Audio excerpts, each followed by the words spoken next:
gentlemen, my name's Chris. I'm with the Plaza Theatre. I want to thank you all so much for being here.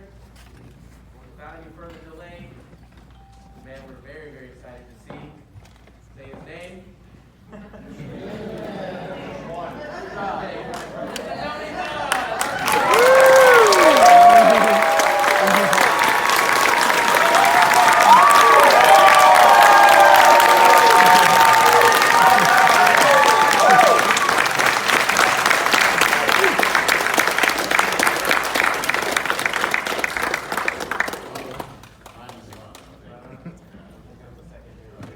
What's up, everybody?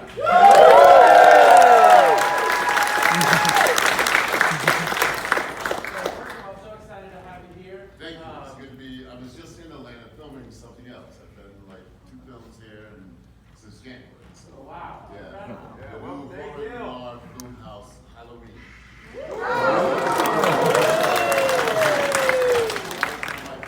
Can you guys hear me? Yeah! Dropping the mic.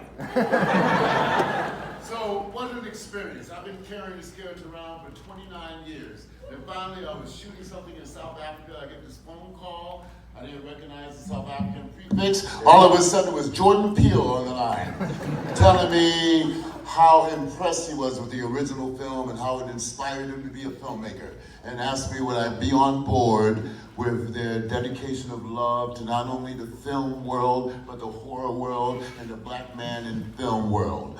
And I'm honored to be a part of it. You saw the ending, so you know that if people like you support it, there's going to be many more. A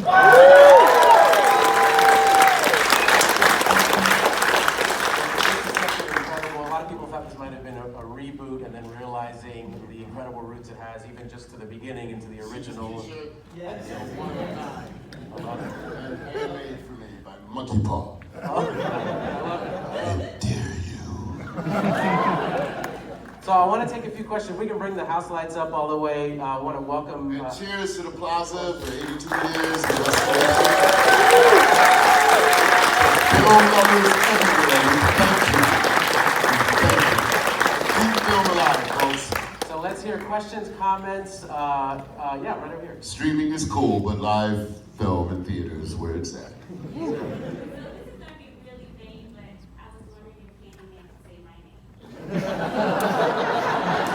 What's your name? Latrice. No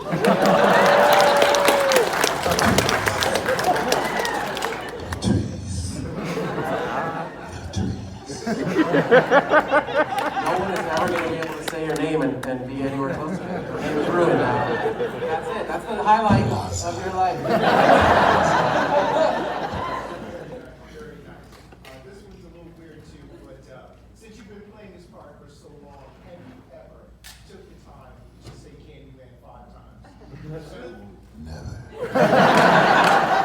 I got 2 kids, a boy and a man and a woman, and they never said anything. As a matter of fact, they didn't wait to see the film until they were 25. I didn't allow them to ask. Because I wanted to be a father first and not some sort of iconic horror figure, you know?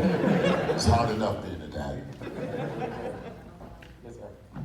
Speaking of being such an iconic horror figure, how does it feel to carry the character for 30 years? You know what? It wasn't just me carrying it. It was fans all over the planet, all over America, all over the world, at horror cons everywhere. They continued to love for him, and people, Universal, was paying attention, and then now here we are. So some people say, well, how do you feel about not being the central figure? I say hats off to the entire cast. I know most of them, Coleman in particular, and they did an extraordinary job. The art department in Chicago did a wonderful job. The whole film was shot entirely on location.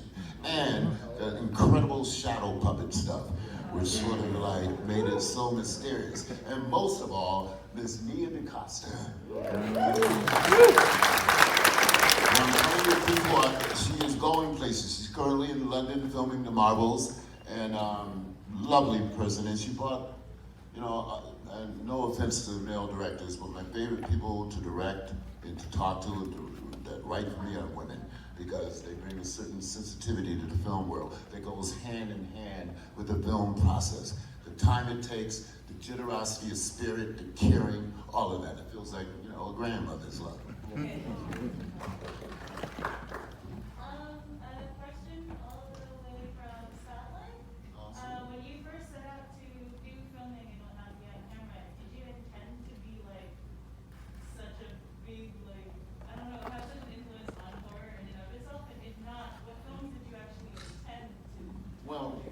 know, I got my master's in theater. I went to Trinity Conservatory in Providence, Rhode Island. Nobody said, oh, let's pick a genre. As a matter of fact, my first love is theater.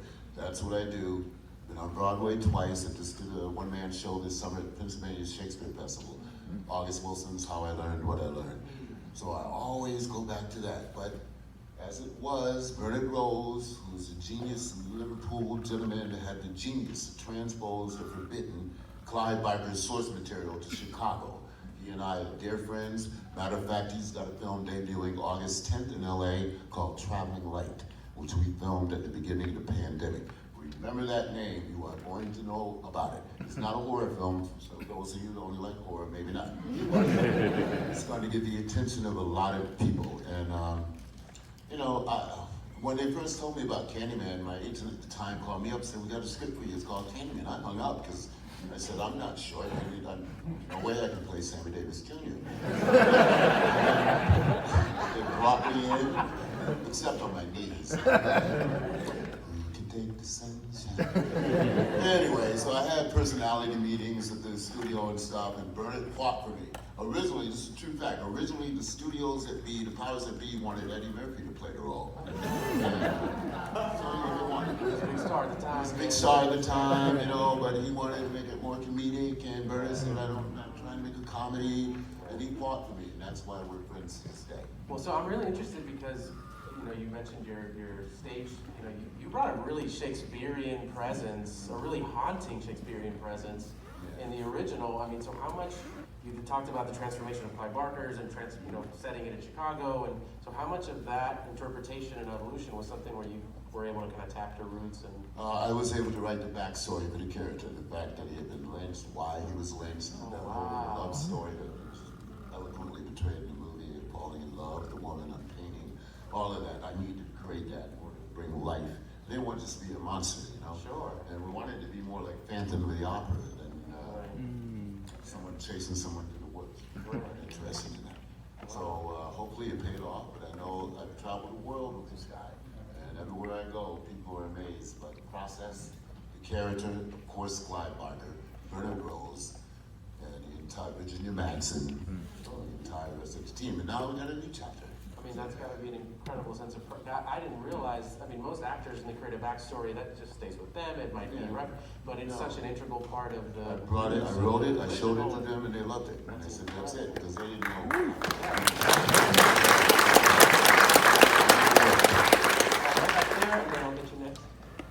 This is so great to be standing here, by the way, after working and shooting and working over the Sheridan, and that was a great day, and now we're here doing a Q&A, and then I get to eat some food, which is great. Back there, yeah.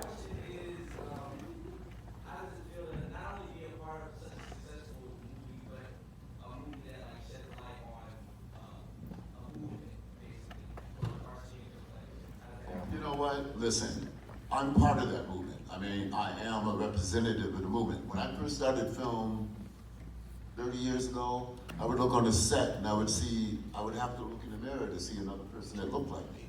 That was between the cast and the crew. Nowadays, when I shoot in Atlanta, forget about it.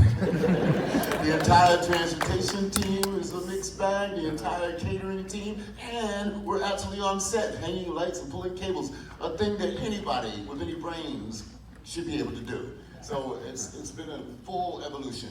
And as someone, at one point, it used to be an unspoken rule that only one black person could be in a film, okay? Literally. And so I'm glad I'm alive and well enough to see a new generation being introduced to film, and maybe some kids and students that don't know what they're going to do with themselves yet can have inspiration to know that they can be part of a process that's not only is the movement, but it's going to continue the movement as it keeps growing. In your mouth. Oh, yeah. Oh my God. Okay, there's a difference between the original and this one. When they did a damn good job, but everything in there is digitized. All right. I had to work with a B Wrangler. His name was Norman Gary. And I remember, like 2 days before we shot, they had their own trailer. Okay.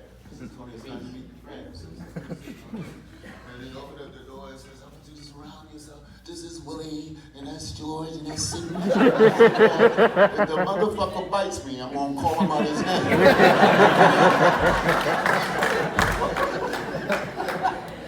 And me and Willie got along, but some of the others were wayward.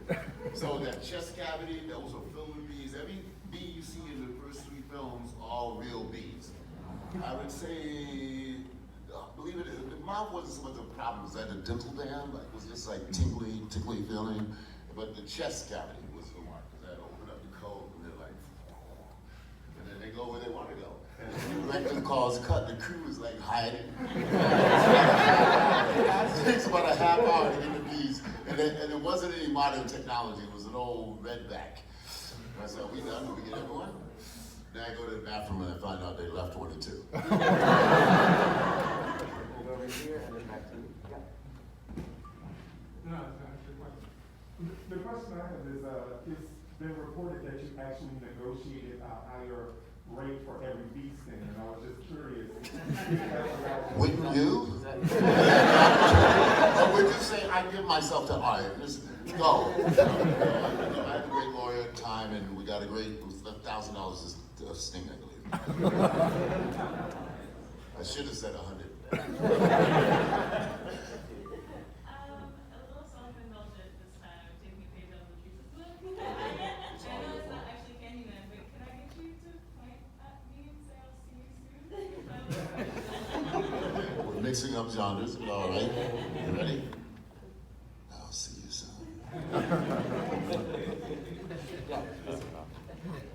Now, we both lived across the street from Cabrini Green in Chicago. Okay. And I love Candyman. She'll tell you, I'm a huge fan of Candyman. With the movie and everything that you've done, what is your favorite acting role? Would it be Candyman? No, it wouldn't be. I apologize for that, but it wouldn't be. I mean, I'm glad and appreciate it. People love it. It's tough to pick. I mean, my first film was Platoon. Extraordinary cast, extraordinary, powerful conditions that we shot under. And Night of the Living Dead was my first horror film, so that's important. I did a Western once with Christopher Reeve, and I played the first black federal marshal in America. His name was Britt Johnson. Look him up, they don't put him in the history books. And we were up in Calgary riding horses, stagecoaches for like 6 months. And then we were gonna make a TV series out of it, and we had a break, and Christopher unfortunately had his accident. But the woman who raised me, my aunt in power, she'd never been on a plane in her life. I flew her out there because we used to grow up, I grew up watching movies with her.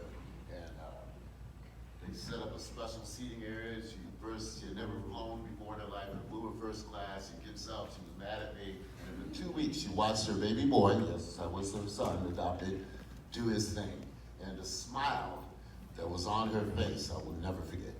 So that's, So that's the most memorable. I have a bunch of them. I shot a film in Paris called The Secret. Again, it's not a horror, but it was very important to me. I spent 6 months in Paris. Making love the whole time. No, on camera. We have time for just a few more questions. We're going to get over here and then you next. So yeah, go ahead.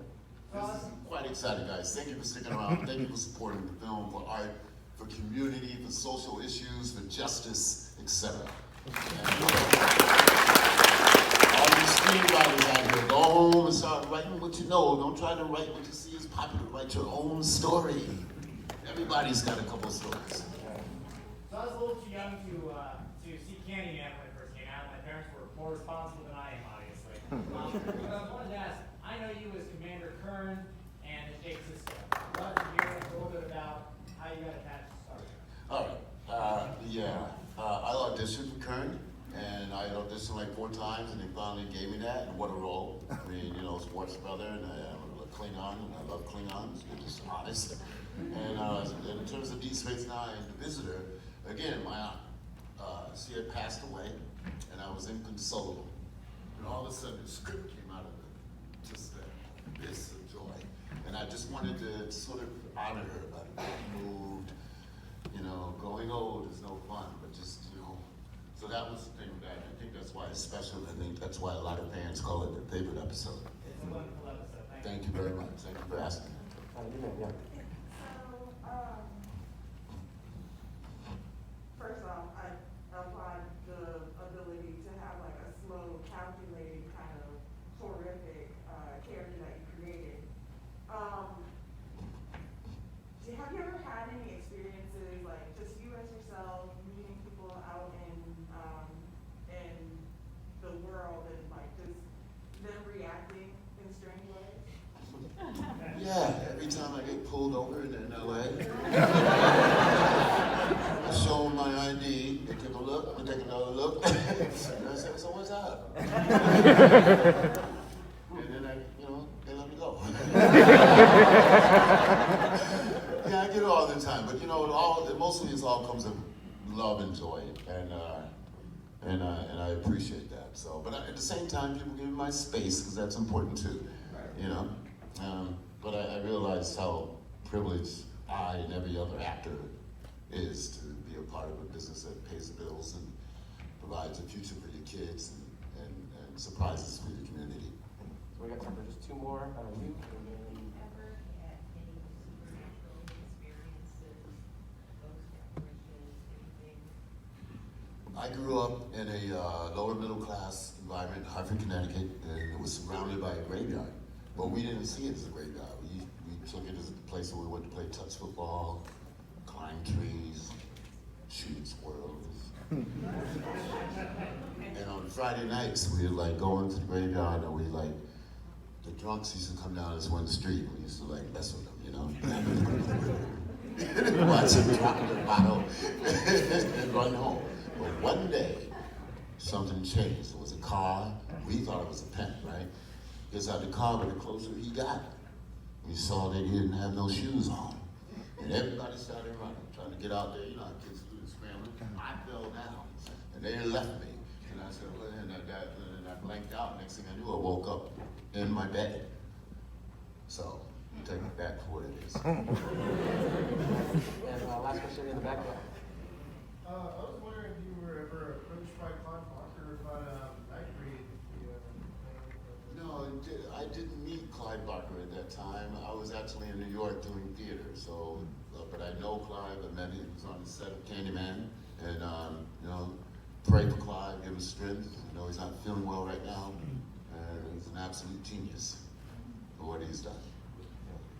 Well, certainly your genius has transcended decades now. And again, props to the modeling cast.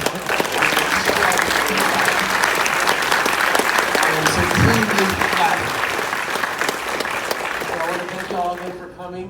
We're going to take Mr. Todd for the meet and greet. So all our VIP guests, if you'll head out and go to the left. For everyone else, if you could, you're welcome to use the restroom, but exit to your right. Thank you all so much for coming. And one more round of applause for Mr. Tony Todd.